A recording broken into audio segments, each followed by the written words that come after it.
Parker first became involved in the music industry as music promoter in 1938, working with popular singer Gene Austin. Austin's career had hit a bad patch. He had wasted much of his fortune on partying, cars, mansions, and women, and his popularity had been eclipsed by new singers such as Bing Crosby.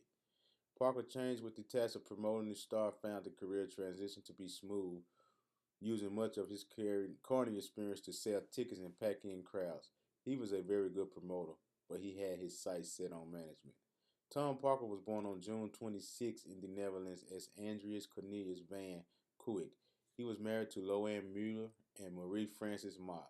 Before managing Elvis Presley, Parker's most successful show business effort had been Colonel Parker's Dancing Chickens, an act in which chickens were persuaded to dance by being made to stand on an electric hot plate. Parker entered the United States from the Netherlands illegally when he was 18 years old. Always claimed his name was Thomas Andrew Parker and he was a West Virginia native. He became Elvis Presley's manager in 1956, shortly after having managed to sell his Sun Records contract to RCA for and then unheard 35,000.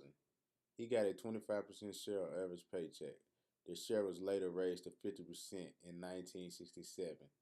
The normal share for managers at the time was about 15% because he also had shares in a number of activities centered on Elvis images such as souvenirs and song plugins. He actually made more money out of Elvis than Elvis did himself. One lesson I learned is never take advantage of a client. You always have to be a great negotiator and you got to be prepared and you got to know your business, what you're talking about. You got to be prepared for any outcome, what people have to throw at you. And lesson two, I learned that register your work with any other pros. So that's like BMI, SEAC, and ASCAP. Because if you don't register with them, you'll lose money. That's money out there on the table for you. You have to register your contract. And you got to read your contract before you sign them. You never know what's in the contract. You always got to be prepared to read them and get an understanding. And lesson three, I learned you got to have great communication skills.